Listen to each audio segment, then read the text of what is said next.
You're listening to Podcast PXN, a video game podcast, delivering player experience news. Let's go!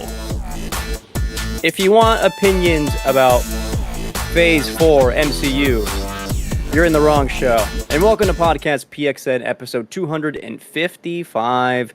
I am, according to some, it's 555. Not us, though. I am one of your hosts, video essayist and video producer at The Gamer from Portland, Oregon, Christian Macias. And if you can hear my AC, my apologies. But also, it's a little bit warm in the summer, so I need this. I'm joined over Discord. Yeah, we didn't talk about this? I don't remember. See, this is a pre-show question. Oh. But yeah, I fixed it. Okay. I'll give you details in the post-show if you want it. That voice. That sexy voice. That's not the voice of Sergeant Johnson. That's Kentucky's #1 Spartan and PXN founder, Daniel Prindle. That's me. That's all I got. Rounding out today's menage a trois, since Roshan is not here, the third person Sigma and my beer drinking partner, H. Dempster. any beer, anytime. Remember those cold ass beers we had in Kentucky? Oh my God. It was Twin like Peaks? those glasses were like all cold, and you know what I mean? Scientifically Frostbitten. engineered to be the coldest Yeah. beer that you could possibly have. That's was so great. cool. Yeah. Is drinking beer back? Thank you to everyone watching and live and participating in the chat. Just as a reminder, we're live each and every single Wednesday at 8 p.m. Eastern on YouTube.com/podcastpxn. Simultaneously running the show on twitch.tv/podcastpxn as well. The topic of the show this week is setting our expectations for Gamescom /opening night live 2024. That is next week. Next Tuesday. We should have thoughts next Wednesday on the actual ONL showcase, whatever that ends up looking like next week. But first, the show sometimes starts with a topic of the show. So let's go ahead and jump right in. I wasn't sure if I was going to do this or not this week, but then Roshan was like, I kind of like when you did Tots first last week. I'm hosting again? Why not? Let's do it again. Let's run it back. Let's set our expectations for Gamescom. So guys, before we even talk about Gamescom this year, there's lots to talk about. Sony's going to have a presence there. Sony's also at TGS. Microsoft has went ahead and like a month in advance was like, we're going to have the biggest presence at Gamescom. Our biggest presence we've ever had at Gamescom this year. Lots to get excited about, a lot of known quantities, a lot of unknown quantities, but I figured let's go back in time and take a look at the last 3 years. That way we can kind of judge what kind of show we can expect. Thankfully, this is the one time I'm enjoying that IGN has a rundown that is not in consequential order of the show, but actually the biggest announcements up top. So I linked 3 articles from IGN, 2021, 2022, and 2023, and we can go over like the first 5 from each year. Before we do that, before we start over at 2021, I just want to gauge real quick expectations. Are you guys excited for next week, or are you kind of about what ONL is going to look like this year? Am I excited about it? I don't know if I'm necessarily excited about it, but I don't know. I personally, I feel like the temperature lately has been, in terms of the Xbox announcements, I feel like the temperature is now being turned towards the announcements being just updates on games we already know about and or, small little things like we may talk about a little later in the show. But I'm a little concerned that we're not going to see what me and Gage want to see. Is I guess what I'm saying here. And I think I know what that is. We're going to talk about that a little bit later. Yeah. Yeah, you added some things to the doc, which I'm sure we'll get into, but I think it's hard to gauge because a couple years ago, Gamescom was kind of huge and had a really, really good year. I think what's at least throwing me off, is that the 2023 year was kind of like just kind of a standard boilerplate, non Summer Games Fest, non E3 type showcase where you get some cool things and not really a whole lot of substance. So temperature going into this one, like I don't know, because Gamescom has had a really good couple of years. If you go back a few years, they've had some really good showcases, but the most recent one was kind of meh. So like going into this one, I don't know. I'm starting to worry as well, Dan, with what you said, that we might not be getting to see what we want to see. But I don't know. I'm still kind of hopeful, if I'm being honest. I always fall for the hype. The way I think about Gamescom is, if SGF and the Game Awards are your showcases, then Gamescom / Opening Night Live is more like a state of play. Mm-hmm. If that kind of analogy kind of makes sense. Right. There's chances for some cool stuff to show up, but also if it doesn't, then like those expectations were never that high to begin with. Oh no. What's up? Sorry. I just realized I had the tab on the wrong tab, so I didn't have the chat up, and Kurik's been yelling at me that your nameplate's wrong, and I have Ro's name up there. Sorry about that. Whoops. I haven't played any games. There we go. It's right now. Sorry. How could you do that to me, man? For real, how could you do that to me? I forgot to switch it. I'm joking.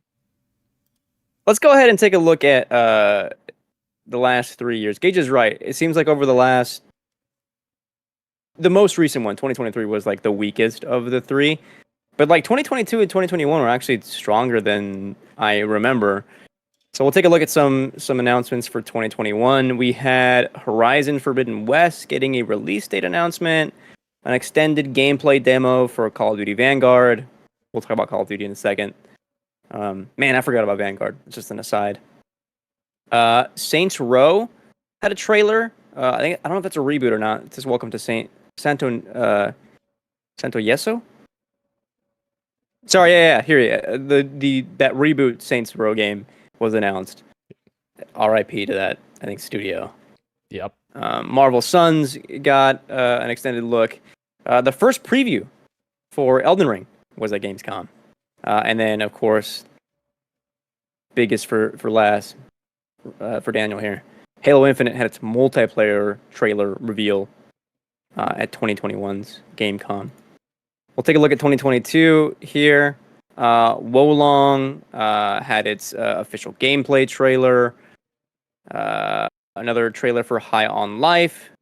Extended gameplay, looks like. A new Tales from the Borderlands game was officially announced. That was a game announcement.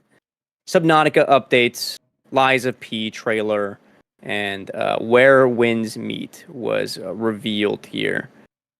We haven't gotten updates on Where Winds Meet, I think, in a while. Oh, here we go. Forspoken gameplay overview trailer, and then new gameplay for Street Fighter 6. Here's something interesting, though. We got a hardware announcement from PlayStation in 2022's Gamescom. That was the DualSense Edge controller. It was announced at a Gamescom. Look at that kitty tail walk around. Bloody trailer for the Callisto Protocol, a new trailer for Hogwarts Legacy, and a release date for Gotham Knights. Excuse me, I'm sorry, one more. A story trailer, release date trailer for Sonic Frontiers. So some meaty stuff there. A lot of known quantities there for 2022, but some decent trailers. 2023 is like not super hot on anything huge. Stalker 2 had a gameplay trailer. We've been waiting on that one for a while. I think finally coming out November. Recently got delayed, I think. Not November. Vertigo 2. It's a PSVR release date trailer. Billy Bust Up, a musical 3D platformer. Billy Bust Up? Akator... The fuck? Yeah? John Bust Up? Akatori, a Metroidvania.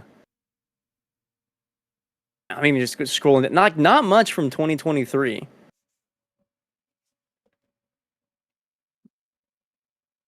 Yeah. Nothing too exciting here. If I'm missing anything, my bad. My apologies, but it's not very exciting stuff. So, given that 2023 was a weaker year, but 21 and 22 were a bit stronger, I think what you were thinking, Dan, with Xbox's, what you want to see there, if you want to mention it right now, is not out of the realm of possibility. Do you want to say what that is? Well, sure. Me and Gage have talked about it a bunch now, but the Gears collection, I think, has been rumored for many years, and we're still waiting to see that. And then also Fallout 3 / New Vegas remaster remake, whichever happens. I don't know. But yeah, I think we would both be crying for either of those. Full tears. Right.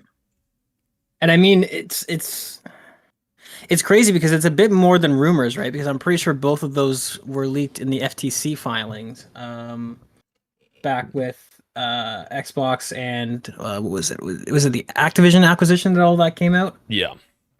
Right. So these games, have it very possibly could have been canceled, could have been shut down or whatever, but they were at one point on Microsoft's sort of planned scheduled release to come out. And I mean, both of them make sense, especially recently with the hype around both of those brands, both of those franchises.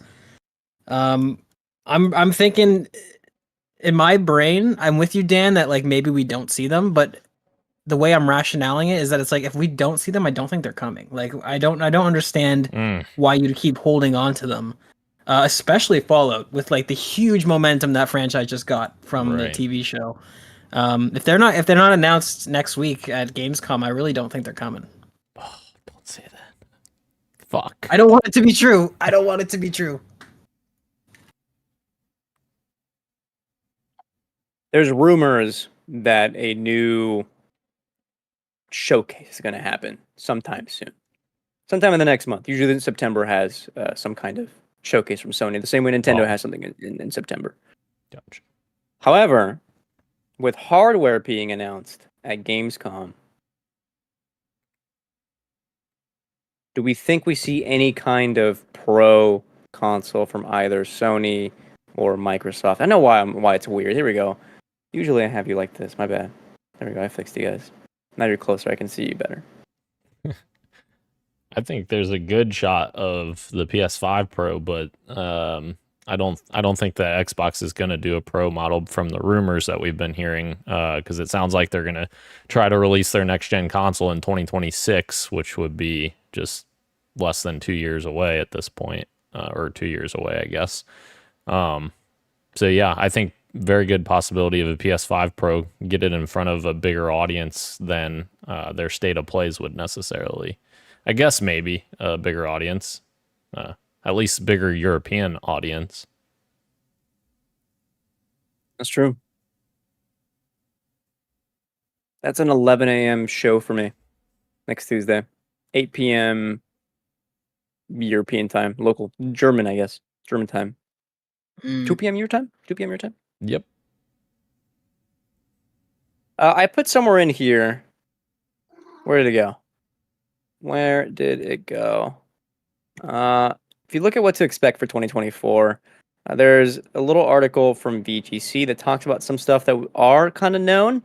One of those is including Black Ops 6, Monster Hunter Wilds, and Indiana Jones and the Great Circle. We know that Indiana Jones is supposed to be this year, but doesn't have a release date. Are we expecting a release date, you think, for that game? Oh, And absolutely. then when? Yeah, if it's not a release date, then that game's not coming. I'm just kidding. No, I'm kidding. I think it's going to be probably December, just like the leaks have been saying. Absolutely.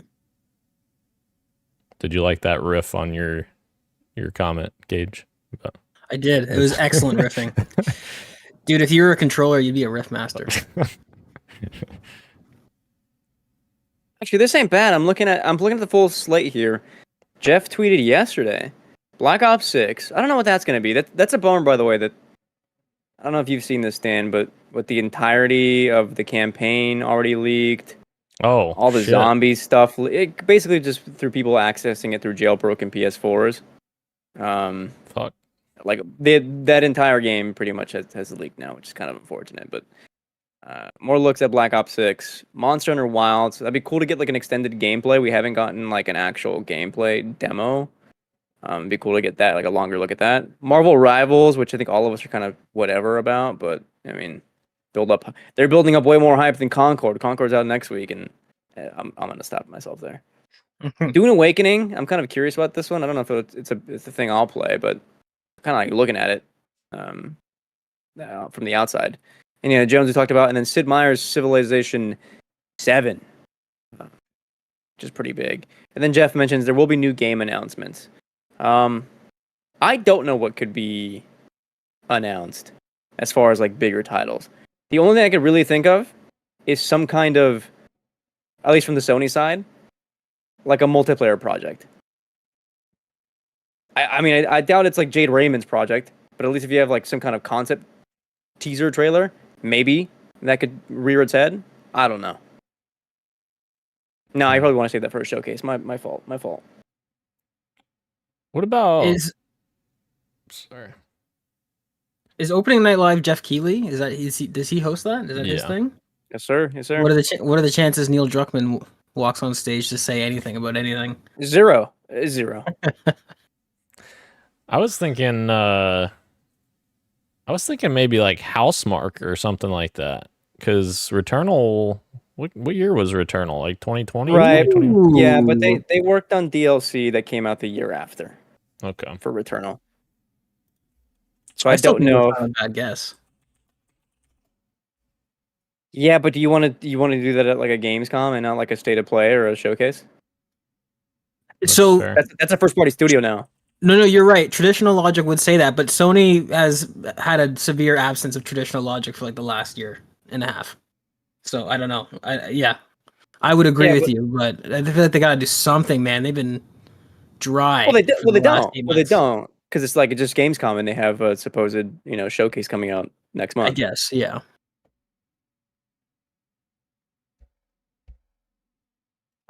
Astro.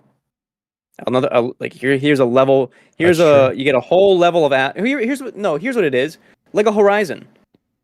Here's 5 to 7 minutes of two people playing through a Lego Horizon level. Or both. Or both. That's what it'll be.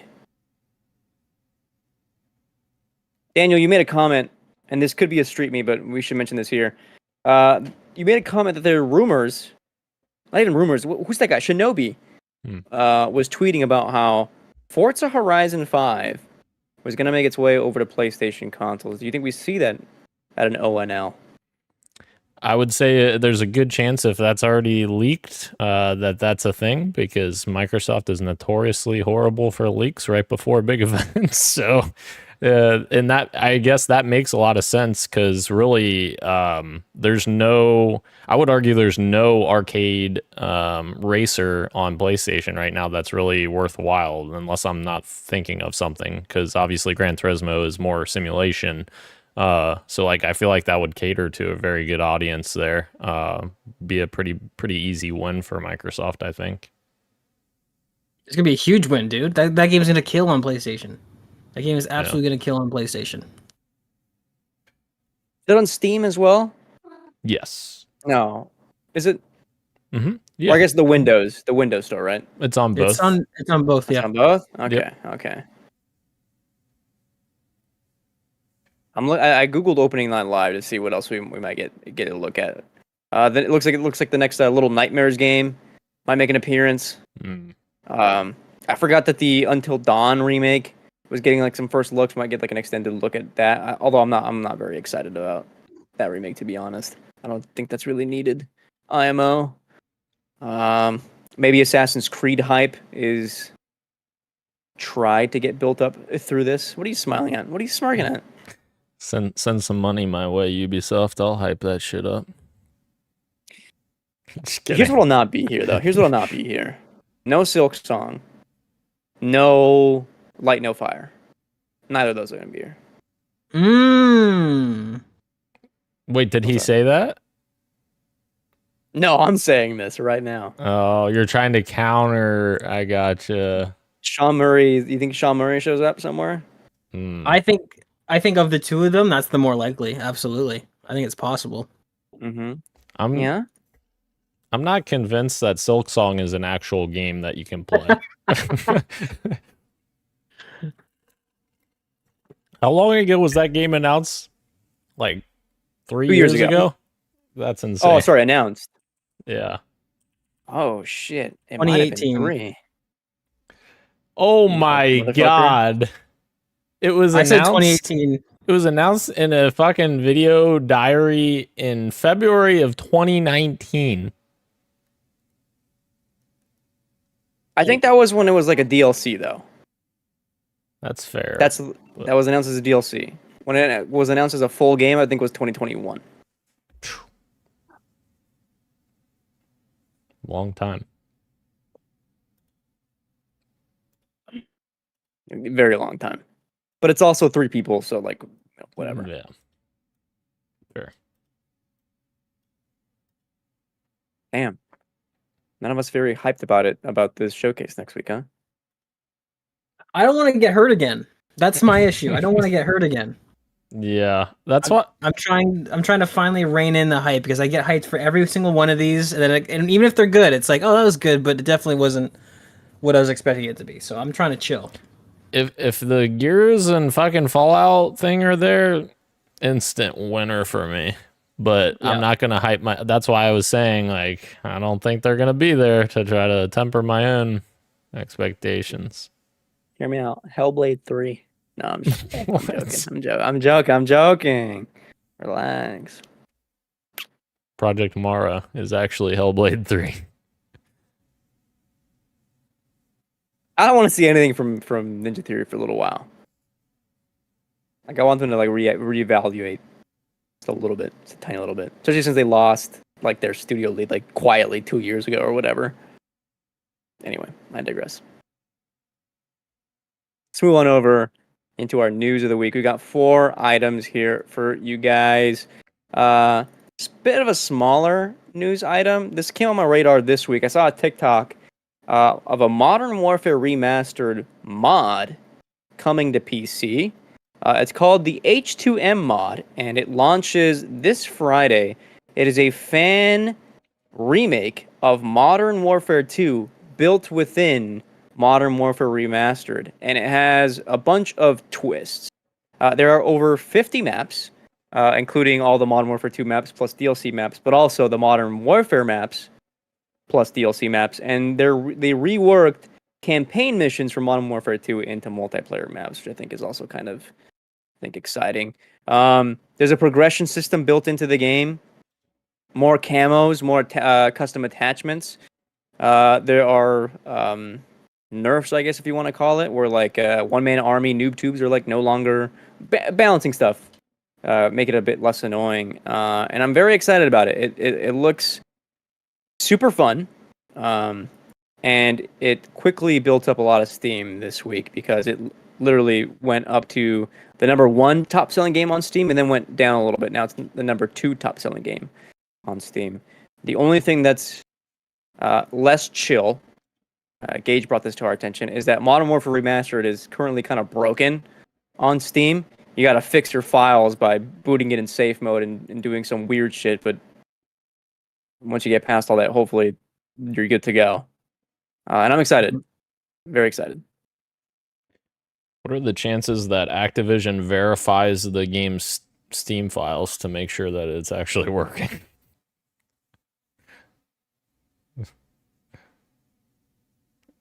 What are the chances? What are the chances these errors started popping up when Activision saw how popular these modders were getting?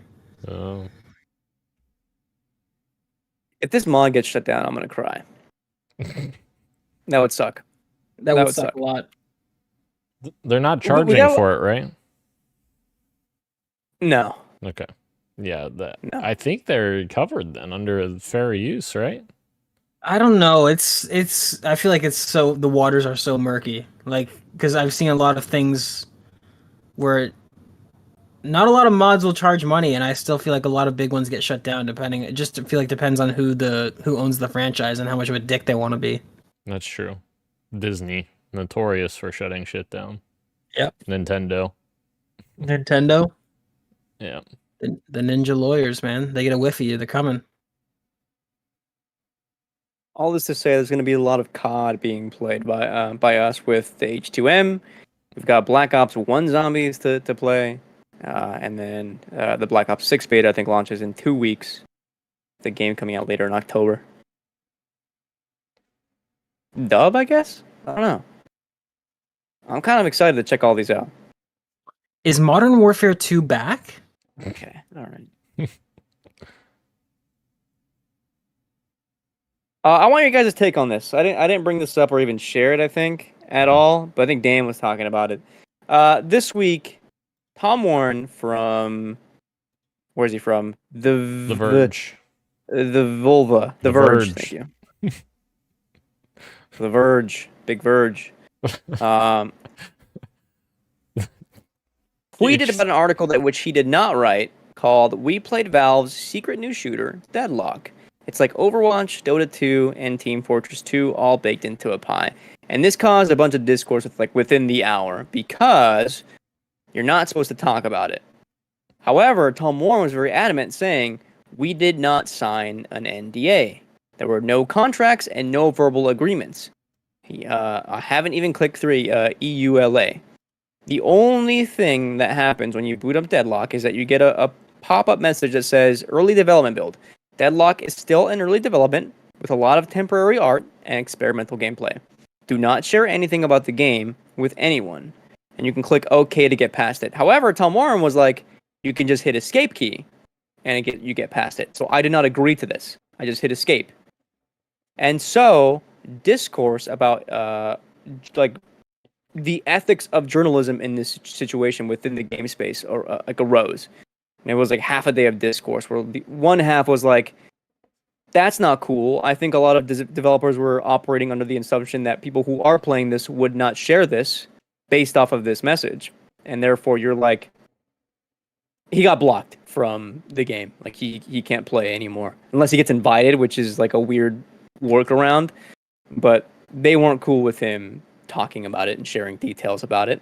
The other half is like, well, hey, if they wanted not people to not talk about it, then why didn't they just have an NDA? Why is there Reddit threads with invite codes with 25,000 people playing the game right now? Why not tighten up? This seems like they weren't really actually that tight about it, and he's a journalist. He has a duty to, not duty, but like it's his job to report the news. And if he did not sign an NDA nor was made to sign one, this is news and should be talked about. So I kind of just wanted your guys' thoughts on where you fall on all this. I think it's tricky because like I can see the points on both sides and I agree with points on both sides. So I think I fall somewhere in the middle where, you know, sure, you see this message and it's like, yeah, sure, you probably shouldn't share anything from this because, you know, just to be respectful, like, of the developers who worked hard on this game and are trying to make it the best they can be and just trying to get it out there to an audience to gauge, like, reactions on different gameplay mechanics or whatever. So on one hand, it is like kind of shitty for them to just say, fuck it, like we're going to be the only outlet that reports on this, which is in turn going to give them a bunch of clicks, obviously, because they're the only ones who reported on it initially.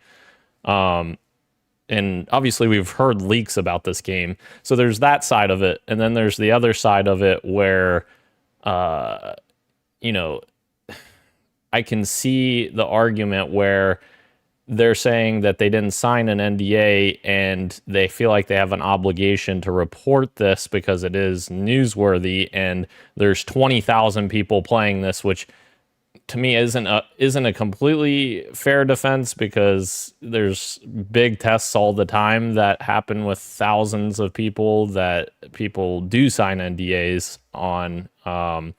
So yeah, I do think it's a bit of semantics for them to overlook the message in the beginning and for them to just kind of say, fuck it, we're just going to do it. But also I can understand the idea that they feel like they need to report it because it is newsworthy, I guess. Yeah, I don't know. This is tough. I feel like I don't know that I like his argument of the fact that this pop-up screen happens and it says, you know, please do not talk about this. there's an OK button, and he's like, "Oh, I didn't hit OK, I hit escape." It's like, Yeah. but how do you know that escape doesn't just route to the OK? Like, that's that's the part that bugs me in all of this. But I totally agree with the fact that, I mean, you're a journalist, you're playing a game from one of the biggest video game studios ever that's ever existed, one of the most influential and important video game studios. It is having a massive play test, and I mean, I don't know. I see that the opportunity there. I don't know, and I know you corrected yourself, but like, I think he's maybe kind of using a shield of like, I'm a journalist and it's my duty. Again, not the word duty, but like, it's my prerogative to want to do this. But like, I haven't seen Kotaku talking about it. I haven't seen IGN talking about it. I haven't. So I don't know that it's kind of one of those things where he's talking about it like it's an obvious thing. Like, oh, obviously I'm going to talk about it. I'm a journalist. Like, I don't know. It seems like the big guys kind of had a feeling that like maybe we shouldn't talk about this. Right. So I don't know. I feel like I'm with you, Dan, where that I'm kind of in the middle, except I'm leaning more towards the fact that it's like, I don't know. You got a message that says don't talk about this. I agree. And sure, you didn't put your digital signature in. Sure, but like, you saw the message, and you can argue like, I didn't hit OK, I hit escape. To me, that's a weak ass fucking argument. I don't know. I think, but I'm also not gonna lose any sleep for Valve. Like, that's where the semantics comes in, right? They are a massive company, and I think they know that people are gonna talk about it. I just don't think maybe they weren't expecting, a write up from a journalist like this. I don't know. I'm curious to hear what Christian has to say with this. Oh. You're muted, brother. Why me? What do you want me to say? Oh, I don't know. What? I thought you were on the podcast to talk about video games. My bad. Why didn't our question is, why didn't the gamer leak this? Well, funny. I do have a take. As someone who has now like spent a little bit of time on the industry and has been like behind the curtain on some of these things, I tend to operate as like a personal, like, the way I maneuver my ethics of journalism is like, I operate under the assumption of off the record, but many people do not, because unless that kind of thing is said or spoken at like events, then they can fully operate with the assumption like, I can run this. I don't think that's a good way to go about it. I think, like, if I heard something that, like, from other developers, like a conversation that should not be made public, and I heard about this in a public space, I would do something like reach out to them and be like, hey, I overheard this. Either can I talk about this, or I'm going to talk about this. Do you have a comment to mention, right? And the way Tom Warren went about it, I think where Gage was like coming off it, like it comes across as a little bit smug and a little bit like, well, I cheated the game, so like I'm good. Where in reality is like, well, I don't know, he might face a little bit of like a blacklist from an outlet or two. I you know what I mean? Like I don't know. Now, to be clear, this isn't Tom Warren. This is Sean Hollister who did the article and was the one playing. Tom Warren just retweeted it. Yeah, but Tom Warren was also defending. Yeah, I almost said Tom Holland. Tom Warren was also defending the fuck out of this on his Twitter. So I'm not defending Tom Warren. I just want to be clear that that's Sean Hollister. Yeah. As far as I know, I think Tom Warren also got like he's the one that got the block on in the game, where he can't matchmake anymore, but he got invited. He did get blocked. I thought that was Sean Hollister because he posted at the bottom his update and shows that his gamer tag. Oh, and it was Sean's banned. Yeah, Starfire 2258. Let's see here. Then my fault. Yep, Starfire 2258. Yep. Yeah, hey, that's me. Screenshot by Sean Hollister. Yep. No, that's not Tom Warren. Turns out Valve was not fine with me trying deadlock with friends. I've been banned from matchmaking. Oh well, please feel free to. Yeah, well, of course. I don't think you were banned for trying deadlock with friends. I think you were banned for writing a story about it. Right. Which comes back to the smugness that you mentioned. Yeah. Anyway, there's a lot of gray area here, but I think it's interesting to at least talk about because it is an interesting one. Speaking of interesting takes, the Borderlands movie is now out to the public, Currently sitting, let's see the Rotten Tomatoes score. I linked it here. Let's see if it's been any change since I linked it into the Google document. The audience score is sitting at a 52. How? Oh, it's and the critic score has gone up from a whopping 4% to a 9%. Still in the single digits. One of the worst movies of the year, and I didn't link this in, but it is on track to become the biggest flop of the year, costing millions and millions of dollars to make and not getting the return that they would have hoped for. And lo and behold, wouldn't you believe it, none other than #1 Borderlands fan Daniel Prindle went to go watch the movie last weekend, and he has a review for us. What do you think? Jesus Christ. Yeah, $120 million movie. It made, what, $9 million on an opening weekend? That's insane. Didn't make a lot. Didn't make a lot. This movie, let me just say it.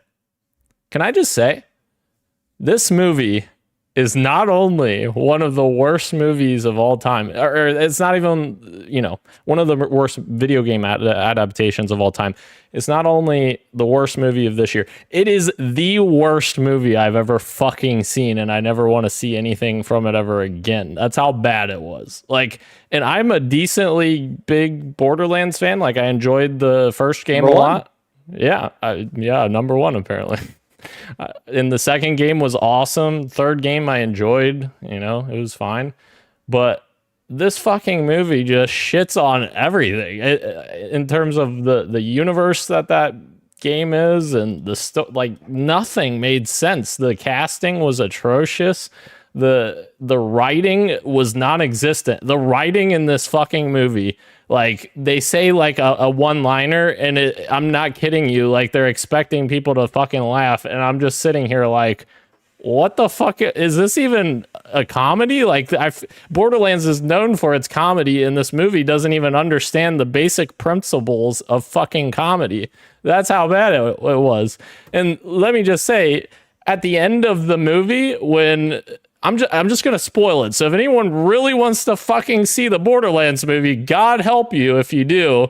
Turn off for the next 30 seconds, because I'm gonna spoil the end right fucking now. The last 30 seconds of the movie, fucking Roland said, Kevin, played by Kevin Hart, atrocious fucking casting for that role, says, "Let's go get drunk." What? That's not even nowhere. That's not even close to what Roland's character is in the game. Let's go get drunk. Okay. How about you? It really bothered you. This was stupid. That's just the best example of the entire movie, that there was a whole lot of that where it didn't make any fucking sense. Right. In response, Randy Pitchford has said, "You don't want to see the beast in me," and went to twitter.com to block a shit ton of people who giving honest feedback and criticism about the movie, who are genuine Borderlands fans, and has gone so far as to distance himself from the movie entirely, despite a couple of years ago being very adamant about how, tweeting about his on-set presence almost every day, making sure they were bringing his vision to life. Well, they sure did it. I mean, that's his vision of Borderlands, and that you know what? That's the most damning thing about this whole fucking thing, and it infuriates me. I'm sorry, I'm not trying to take this over, but that's what fucking infuriates me about Randy Pitchford, because the man on Twitter constantly acts like he's the fucking brainchild of Borderlands, that he's the reason why it exists, and that he's the fucking Borderlands Jesus. I'm sorry, Randy, but without your fucking development team, you would be nothing, because this movie clearly illustrates you have no fucking clue what the fuck Borderlands is. So there you go. What did he threaten Paul Tassi with? he was gonna buy tickets to the movie. Yeah. And he's like, "Oh, I don't want to hurt your money or whatever." And what will you do with this offer? Yeah. Weird ass interaction, dude. Yeah. Movie of the year. Terrible. What would you rank higher?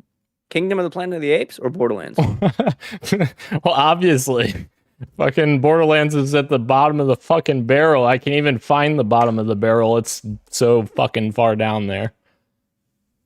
I'm gonna watch 2 bad movies pretty soon.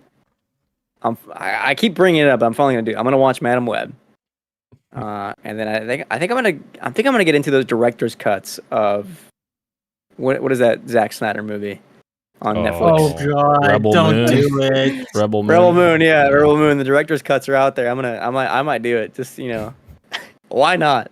This guy will be like, I'm not going to waste my time watching the second season of The Last of Us, but I'll sit there and watch 5 hours of Zack Snyder jerking himself off on screen.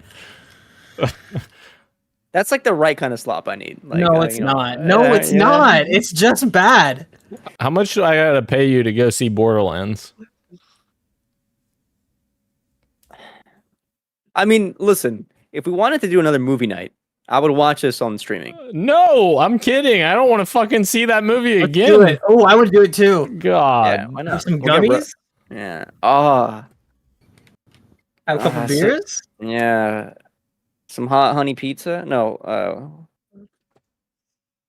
Doesn't matter. Doesn't matter. I can't remember a single name of a restaurant. La Rosa's? The Roses?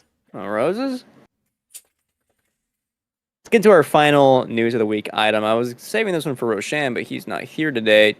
Although I think all of us can mention just a quick happy hello thoughts on this. Tango Gameworks, after it was closed by Microsoft, what feels like 2 or 3 months ago, I don't remember how long ago it was, has been acquired by Krafton, revived even, and they're going so far as to, I mean, they own the rights now to Hi-Fi Rush, but they went ahead and rehired every single employee that was displaced after Microsoft's closure of the studio. They're freaking back. Krafton, of course, owns Mac and cheese. they Damn it, that was good. That was fucking good. God, why are you so far away right now? Come here. They publish a lot of games from studios from the PUBG universe, Striking Vipers. No, sorry, that's the Fit game from that fucking Netflix show. Striking Distance? Striking Distance? Striking Distance, yes. That was the Black Mirror episode where Anthony Mackie and that other dude start like having sex in the video game. That it was, yeah. Yeah, that's Striking Vipers. Anyway, sorry. Striking Distance is Callisto Protocol. There's another game that they published. PUBG? Dark and Darker, I think, is also published by Krafton. But now Tango Gameworks lives under them as well. Hopefully they'll get the freedom to do whatever they want Tango to do over with Krafton. Maybe even Hi-Fi Rush 2, since they have the rights there. They can explore a potential sequel. Because I think they were working on that anyway with Microsoft. They were in the pre-pitching phase. So very cool, man. Very cool. I think this is good news. Callisto Protocol didn't do super well, like commercially or critically, but if the next Tango game gets the same kind of push that game got, it's a recipe for success. Like if they get that backing, I think Tango can flourish under Krafton. Yeah. And like the other thing, like we even talked about this. I remember that. Why the fuck didn't Microsoft just sell Tango to someone? Like why did they? I imagine maybe there's a monetary reason, like some legal person somewhere said Legal thing. yeah, you can get a tax write-off or some bullshit. It's like it would have been so much better suited just to sell the studio. But anyways, I'm very excited about this, very happy about this. Me and Ro were very big adamant fans of Hi-Fi Rush, saying it was game of the year last year, or at least I was. So, I just want to throw that out there. And I'd be super down for a sequel. One of the games you beat last year. Fuck you. The only game. Nice. I would love if they would also acquire the Evil Within IP from Microsoft and let Tango do that as well. That'd be sick. I don't know if they'll do that, but especially since that IP doesn't have a lot of weight to it. But man, I want some more Evil Within. What are you gonna do when when Hi-Fi Rush 2 comes to PlayStation and PC, and that's it? only to those two platforms? Nah, I'm joking. Oh. I'm joking. I mean, I guess I'll play it on one of those two platforms. I'm joking. It was like a dig back at Mike. You fucking close our studio. I mean, it could Fuck happen. you. It could happen. You say it I jokingly. don't know. I don't know. They lose out on some an extra audience there. Possible. We got to talk about how. Oh, hang on. You played 4 hours of Hades and then just like left it for 2 weeks. Hang on. Before we get there, one thing I just thought of, they could easily just release Hi-Fi Rush. Oh wait, it's already on PlayStation. Never mind. Did that come to PlayStation? Yep. Okay. Fuck. Never mind. Sorry. I'm with you, dude. That feels like a rumor that's like, oh, it's coming soon. Right. Yeah. Let's quickly go over our quick bites before we get in, close out the show. I mean, we got more stuff after, but you know what I mean. Balatro, it's getting its first content update in 2025. People are very hotly anticipating it, including myself. Taking a while for it, though, because, again, it is just one guy who developed this game. But he does mention Local Thunk, who says there are 2 more surprises on the way for this summer. Some smaller updates, perhaps, but a big update. It's going to be very exciting because that game is already super, super deep. I think, fans of Vampire Survivors also would enjoy games like Balatro. I can't remember if we talked about this last week or not, so I just threw it in again anyway. Meta has closed down Ready at Dawn, developers of The Order 1886, the Lone Echo series in VR, and also we did talk about it last week. We talked about like the God of War PSP games that Ready at Dawn made as well. So Yeah. Yep. My apologies. Marathon, hearing some scuttlebutt that supposedly the sentiment around Bungie is that Marathon is not looking great. Sources are reportedly pessimistic about the PvP game hitting its current deadline. I don't know what the current deadline is since it has no date. Internal deadlines will probably be somewhere around. I don't think it'd be like fall 2025. I doubt, but like spring 2026, maybe summer 2026. I don't know. I think it would be next year. I think that their deadline is fall 2025, and that's what they're concerned about. Sure. Because that game was announced, 2022? So it's already been over 2 years since it was announced. No way. I believe. No way. That would make sense. 2023, sorry. 2023. Okay. So it's been over a year and a couple months. I wonder how much work they had done when they announced it. I would say it was still cooking because like prototyping phase, you think? Yeah, because it was just a CG trailer that we got. That's a shame. That was a sick ass trailer though. I love that trailer. I liked it too. I won't lie to you. Arrowhead, developers of Helldivers 2, were coming under some fire from Helldivers fans, unhappy with recent balancing updates to the game, saying they're nerfing too many weapons. And this could cause an interesting tension where developers are kind of wanting an experience where you're kind of more struggling and in the shit, and players are wanting more of an experience where you're able to kill a bunch of shit. It's still having to deal with a bunch of numbers of bugs, but you're able to kill them with less resistance than otherwise. And so there's again negative Steam reviews coming out of this. A lot of flack on YouTube and Twitter comments. So Arrowhead went ahead and addressed some of these and was like, hey, we're going to re-examine how we approach balancing from here on out. The way they're doing it is kind of interesting. They're going to have people opt in for testing of balances for future updates and get feedback before and pushing out any sort of update. I'm sure other games do something similar, but I just haven't had a big game like this do it and having my eyes on it like this. So I thought that was really cool. The list goes on, but yeah, they are aware of fan unhappiness. I think the problem with Helldivers 2 is that the atmosphere and the vibe of the game is much more kind of silly and casual than the gameplay loop that that the studio clearly wants to have. They kind of want this to be a a grueling kind of like you need to be communicating at all times, you need to be managing your ammo, you need to do this, but like when you get in and you hear the character voice lines and what's actually happening, I feel like it's kind of conflicting. I don't know if that's maybe where the community is. I we all sang the praises of this game when we tried it when it first came out, and I stand by those praises. The game is great, but I have had issues with the way that they balance this game from day one. They have always leaned on the side of like, you guys are having too much fun, let's nerf it, let's slow things down, let's do this.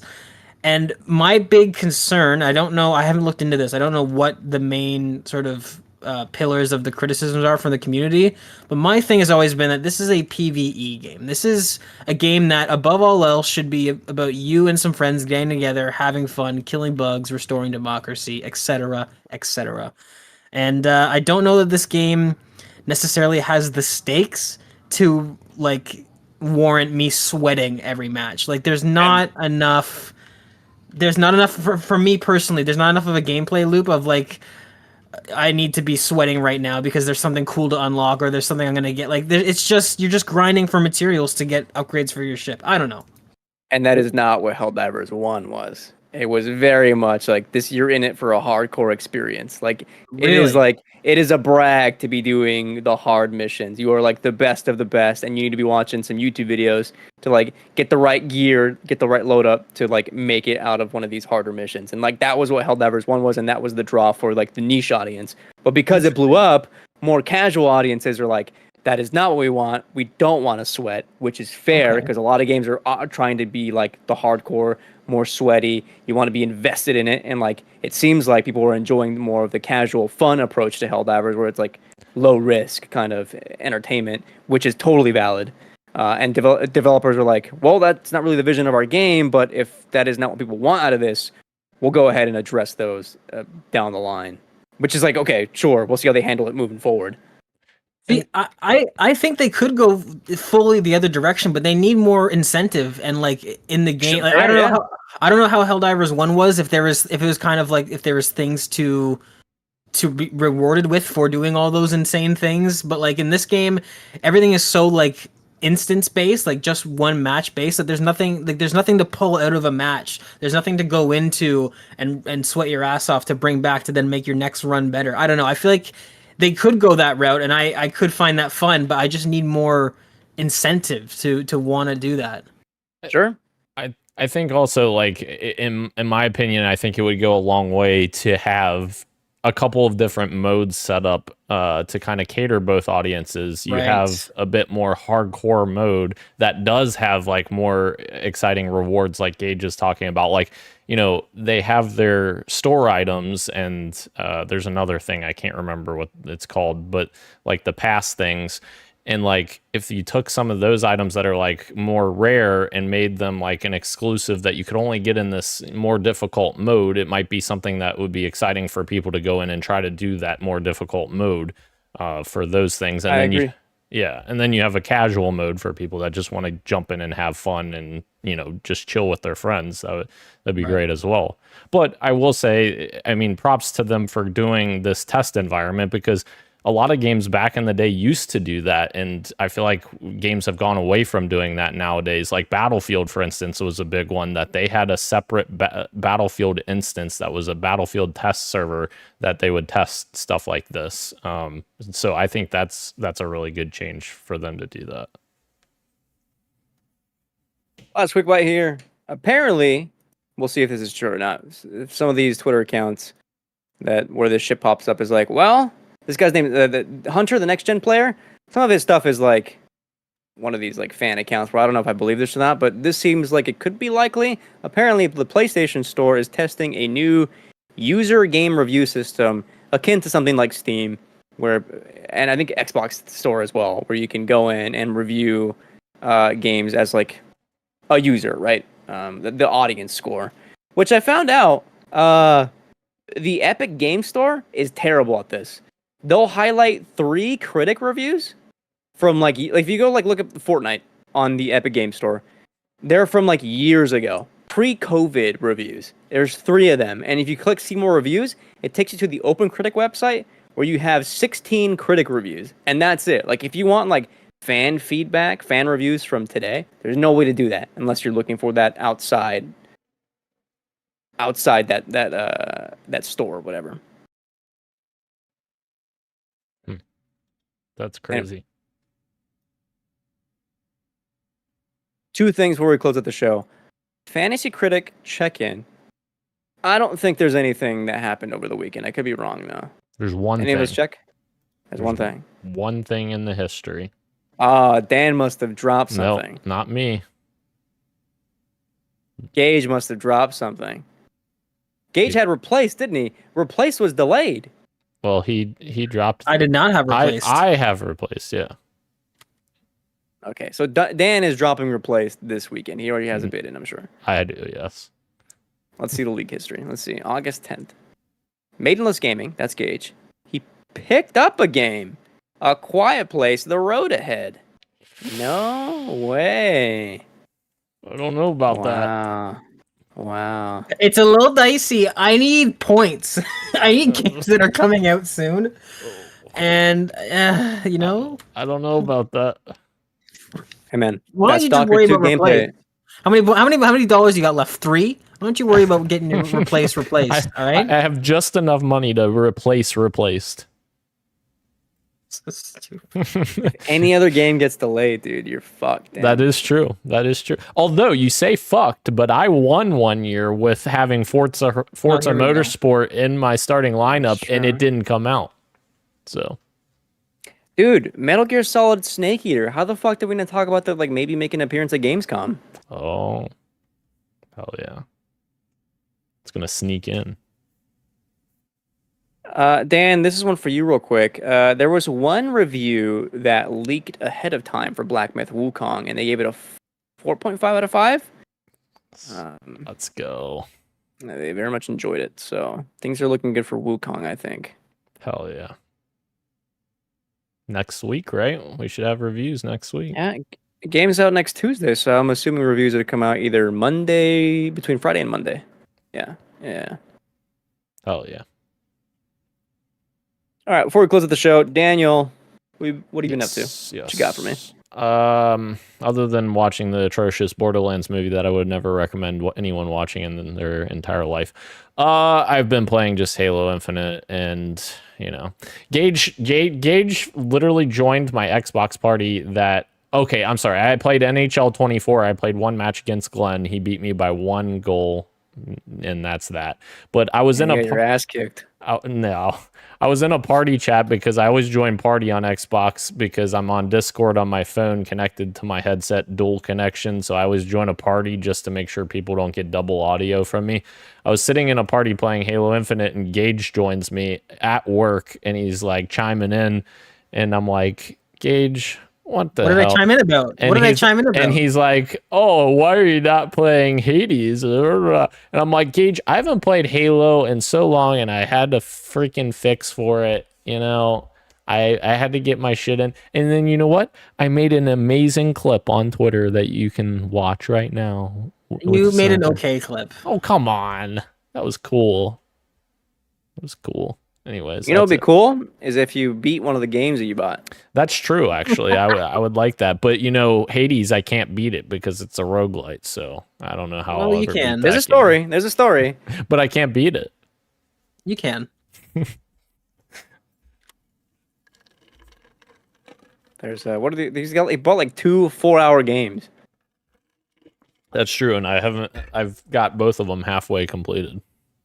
I saw how many hours, Gage, you had in Hades, and that was impressive. How many hours was it? It was almost 200. I fucking love that game, dude. Yeah. I was at like 30. Wow. So I'm the real Hades fan then. For sure. I can't wait to get really into Hades too. I know. I'm waiting for that full release. I think. Same. Yeah. Me too. What are you tapping away? Oh, I was gonna say let's compare Halo Infinite stats and see who the real Halo fan is, but you know, Dan, yeah, it's fine. We know. Gage, what are you up to? What have I been up to? I've been playing the new Played Up update, which came out Oh, and that's was that's right, yeah. So Yeah, so fuck you those guys. tacos. Tacos I kind of like. They're fun. It's hard, but you know what? It's a roguelite. It's supposed to be hard. Um, Tacos are fun. Played Up is fun. Playing a little bit of that. Getting frustrated in FIFA, which is a dumb game for dumb people. And I do not enjoy it at all. Played a little bit of Halo Infinite, and I think I'm right now just trying to decide what game to get into next. So I don't know, man. I gotta take a look at the backlog and see. I tried to finish off a little bit more Fallout New Vegas, but I'm stuck on a DLC that I'm not super fond of, and I booted up with the intention of trying to put hours into it. I play for like 15 minutes, and I'm like, I'm done with this. I don't want to do this anymore. It's been a We're gonna slow get week really for into- gaming. We're gonna get really into COD. What are you talking about? We are. We absolutely are. Yep. Can- Can either of you guess my playtime in hours in Halo Infinite? This is actual playtime, not sitting at menus. How did you decipher that between? It's on Halo Tracker. I'll let Gage guess. 412 hours. No, he's probably close to 1,000. 894 hours Yeah. Jesus Christ. How many hours in a year? of playtime. A lot. Are you kidding? Isn't there only like 4,000 hours in a year? No. What? 365 times 24, 8,760 hours in a year. Okay. Yeah. Okay. That's a lot. You're insane. Still takes you 3 snipes to get a wasp, though, huh? Well, yeah, you can't kill a wasp in one snipe. That's not possible. You can if you get the pilot. You can't snipe them out of the wasp, I don't believe. If you're very, very good, I think yeah. you can only do that against Wraith when the hood is popped. Mm. Yeah. All right. Well, if no one's gonna mention it, I'll bring up the game no one wanted to mention. We all played Dungeon Defenders. All right. Oh god. We all jumped into some Xbox 360 era tower defense game. I actually didn't think it was that bad. I liked going into the first person and back to third. I understand the hook. Maybe a little bit simple, like past its expiration date in 2024. But we also play one of the easier levels. If it was one of the harder ones, level, yeah. if it was one of the harder ones, I don't know. I feel like Gage is right. Like this game probably, like I think it probably has some juice. Is it going to compete definitely with whatever does. bullshit games you like now? Probably not. But I don't know. I don't think it was bad or anything. I can't wait for Orcs 3. Orcs 3 is already out. No, right? Or what's the new one? I don't know. I don't know what the new one's called, but Orcs 3 is the one that we played. Oh. You excited to play 4 hours of it and then not play it for 9 days and then go play 1,000 hours of some game you've already played? Christian. I'm grinding. I'm on the third to last rank for Halo Infinite. The third And to last we're rank. gonna magically stop once we hit the max rank. No, but I will slow down a little bit. You're I also insane. I jumped into Dark and Darker, which is this not an extraction shooter, but an extraction Slasher. slasher. Yeah, and it is really fucking hard. It is really fucking hard. Thank God I only came across other players once in the 3 games that I played, but in the third and final, I made it out. I Nice. I escaped once. It was pretty fun, but I don't know if it's a game that I can get like hardcore into. And then all of us collectively played through and finally beat the Halo Reach campaign. And so I have an updated ranking for you of the Halo. You know what? Before I even give you the ranking, my thoughts on Reach. Everything that I loved about Halo 2, which was the for me, more foregrounding and kind of bit more seriousness with the way they handle lore and characters and conversations than maybe like the first one and a little bit with the third one. I love the third one in there. Get the fuck out of here. Third one's a bit more action focused. Second one's a bit more like, here's the fucking Arbiter having a having a fucking conversation with someone on this fucking this fucking ship that's like it doesn't matter anyway. The thing that was missing for me about the original trilogy, and maybe ODST a little bit, is that like I deeply wanted some characters that have like actual charisma to them, I guess. Not charisma per se, but like characters that like are characterized, that have differences in opinions and differences in the way they act and differences in the way like they engage with each other, and there's tension between them, but also tension with them and the world they exist in. And like, yeah, people are right. Halo Reach is like, I think maybe the best one. That campaign I thought was the most engaging out of all of them by far. We joked around when we were playing like, oh, they decided to finally make the main characters interesting. But like I'm also not joking when I mention that. Like, no, I get Master Chief is supposed to be this stoic character and this hero, but to me he's the Aloy of the Xbox franchise. Where like he's like get the fuck out of here. He's kind of a charisma vacuum because I have no attachment to him. Like he's a cool character, sure. I think it's a cool design, but I also don't think there's a much to him that I gravitate to. And Halo Reach has like 5 or 6 different characters that I think are all on display constantly and are all having their own moments to shine and all have like just cool moments throughout the game. And they make me care about them way more than I thought I would. Also, I found this like the way they shoot the scenes really interesting. I don't know how I feel about it yet because there's like they do this technique where the camera is supposed to be someone that's like following them, like first person. But then they cut away from that, and I don't know if it's supposed to be like we're actually in there or not. But I think it also kind of works because there's a lot of like kinetic movement where like if there's an explosion nearby and all the Spartans like take cover, the camera also takes cover, and now we're like on the side and stuff. Like they're doing a lot of camera techniques that I think are really awesome. And I think Dan always talks about the skyboxes and the art in Halo games, and I think Reach is another case of another strong example of the way these games showcase their art, because it is like truly astounding what some of these locales look like even today. So I ranked Halo Reach at the very top, my number one game. Yeah, Reach is literally like the culmination of Bungie learning like how to position cameras and cinematography, because like that, you're right, that is spot on in Reach, whereas the other ones, like there's certain moments in Halo 3 and Halo 2 that I could point to, but like overall, I agree with you that Halo 3. For me, what that does is like the whole campaign of Halo Reach is like them trying to stop this attack and save Reach, but like we know from even like before the halfway point that that's not really going to happen, and they're just like pretty much just hanging on by threads, and somehow it gets worse and it gets worse and worse and worse.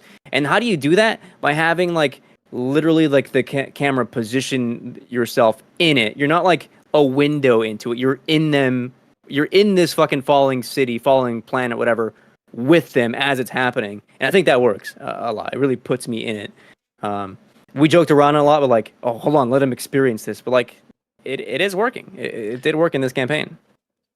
I also have to very briefly defend Master Chief, because I think that part of you don't. It's my opinion, Daniel. You missed my context clues. No, I'm just... I feel like some of his character was lost on you, and it's not your fault. It's, in my opinion, a Halo game should always be played solo first before being played co-op, because I feel like a lot of the nuance of his character we missed out on in the in-betweens, because not all of his character development happens in the cutscenes when we're being quiet. A lot of his character development, especially with Cortana, happens in the in-betweens when you're in gameplay or, going from different points, point A, point B, whatever. I think that's totally fair. And I do agree with you. But my counter is like, I did the same thing with Reach that I did with all of them, which is like turn on the subtitles when we start playing, because even if you guys are talking in between gameplay, I can still read and follow along. Right. And I didn't feel the same amount of attachment for Chief the way I did for the Halo Reach characters, like in between. Even when we're joking around about Sergeant Johnson or Mombasa or whatever.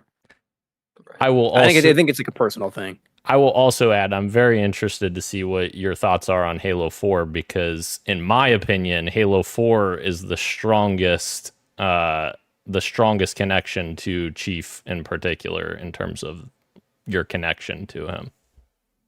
Here's what I'll do. Here's my promise to you. Before we start 4 Guardians, I'll watch like a YouTube recap of Halo 1, 2, and 3. Just to get like, rekindle whatever, connection with Master Chief. I'll do that for 4. I want to say that like I had a feeling. I want to point out. I want to just say on the record that I did have a feeling that this would be the one that Christian would like the most. And I think the reason why I like it, Halo Reach isn't my favorite. It's not even my second favorite. But the reason why I love it so much, and what I wish Halo would get back to, and what Dan and I split on the 343 era, is that to me, what made Halo unique as a sci-fi was the sense of dread, was the sense of like, as opposed to just being another sort of universe where it's like the good guys versus the bad guys. Halo, to me, when it was at its best, was like the good guys are barely hanging on, and there's just like it's they're embers on a fire, and Halo Reach does it so well. Not only the camera, but like the sense of scale.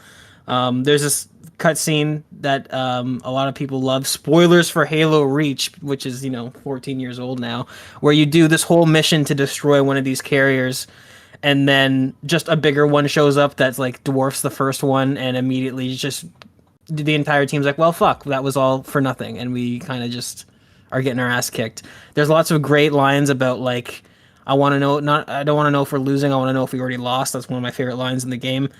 The vibes of Reach is awesome, and the art style. And Dan, you're totally right. This was like the culmination of everything that Bungie had learned over the years, and you could tell that they were putting everything they had into this what they knew was going to be their last time in this universe. And it was a great send off. I love Halo Reach. I love the cinematics, and I'm glad you liked it. Which, that's so interesting. I'm not meaning to extend this further, but that's so interesting that you really like the somber and that kind of aspect of Halo Reach, because like I feel like Halo 4 is very much the same aspect of that, where you're like Chief and Cortana, you're very much in, I don't want to spoil anything for Christian, but you're very much in the same position of like you're feeling hopeless and somber, and things start falling apart. Like that's why I connect so much to the Halo 4 campaign, even more so than Reach, and I very much agree with you. I love Halo Reach as well, and I'm glad Christian likes it as well.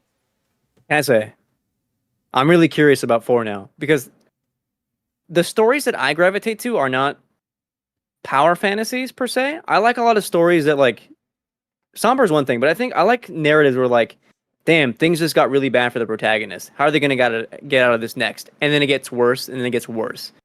Those are the kinds of like things that like, oh, when they're really struggling, where I find like really compelling narratives. And if 4 is like similar to that in some kind of regard, I might gravitate toward it a little bit more than the original trilogy. What was your rating? What was the final rating on Halo Reach? Oh, and like on back like that, like the star rating. Yeah. It was the best one, 3 out of 5. I give it 4 out of 5. Wow, that's a good score. Good score. I think the only thing, my only like criticism is like, well, at the end of the day, it's still like largely the same gameplay from the first, like the other 4 we played. There's some cool mix-ins where like you go to space and like a ship, and you fly the ship. You should, now that you've played Halo Reach, there's a video. No, never mind. I'll talk about it off air. All right. And speaking of off air, thank you again to everyone joining us live on YouTube and Twitch, as well as podcast services everywhere, including Apple Podcasts, YouTube Music, Spotify, and everywhere else you get your pods. Let us know. Let us know your Halo rankings. Thank you, Ro, for being at work. Thank you, me. Thank you, Gage. That's Daniel, and this has been Podcast PXN, and we are leaving for the day. Much love, and keep on haloing.